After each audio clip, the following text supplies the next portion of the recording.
In our previous segment, you learned how hazardous power lines can be.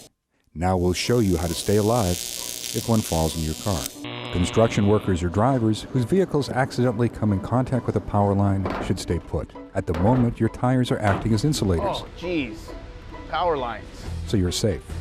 It's vital not to touch both the vehicle and ground simultaneously. Coworkers should keep away, even if the circuit seems dead after contact.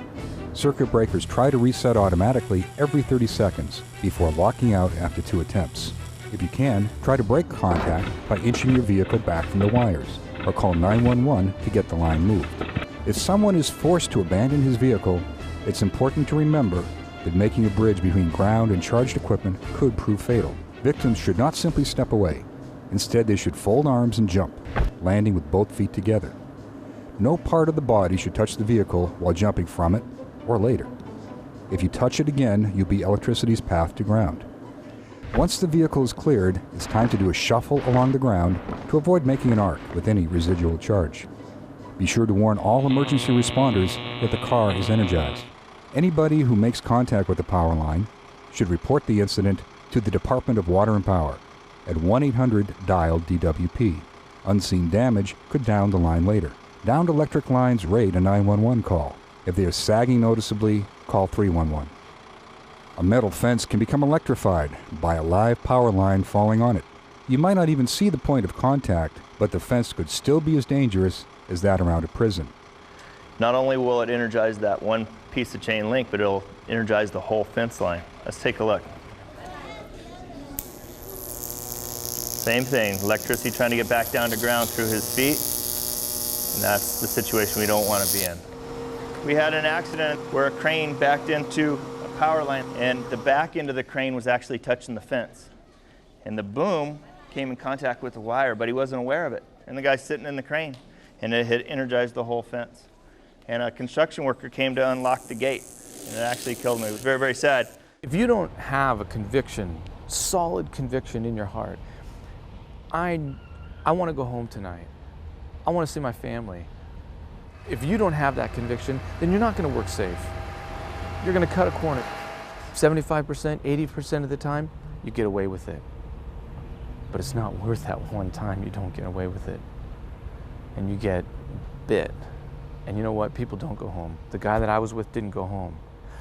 I didn't go home for 3.5 months after my accident. He never went home. Children have to be especially careful with electricity. Compared to adults, kids are more vulnerable. If you guys are going to be flying kites close to power lines, you want to make sure kite stays away from the power lines. He got his kite maybe caught up in the power lines, and it starts to arc, right? And it's going to go back down that string, and it can actually hurt Franklin. Mylar balloons pose a greater electric hazard than kites because the silvery coating acts as a conductor. If they get caught by power lines, they can arc, causing intense heat that can short a transformer, knock power lines down, and damage home appliances. Recently, downtown Oakland had a Valentine's Day power outage. In Los Angeles, a major shopping mall lost electricity when Mylar balloons got into nearby power lines. State law requires that metallic balloons be sold with weights, but they are often detached.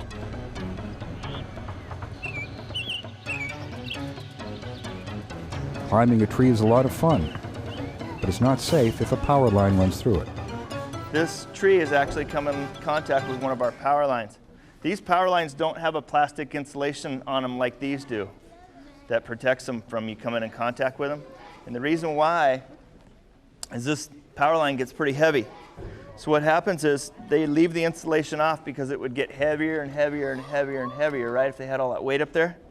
The other thing we got to do is we got to dissipate a little bit of our heat. Our system generates heat when it flows through the wires, and we want to dissipate some of that heat. Tree sap and rain can act as conductors, making children the path to ground. This is the last place you want to build a treehouse. If you have no trees in your neighborhood, don't be tempted to climb utility poles instead. Leave this to the pros. They never climb without personal protective equipment. The risks multiply with the number of power lines on a pole. Keep model airplanes, shoes, rockets, and kites away. Tennis shoes, stuff like that, all kinds of stuff that gets thrown up into the power lines. And a lot of people think that they can go knock that stuff down. So they grab a broom and they're standing on the ground and they try to knock that stuff back down. Now, if the broom is made out of wood, can the electricity come down that? Yeah.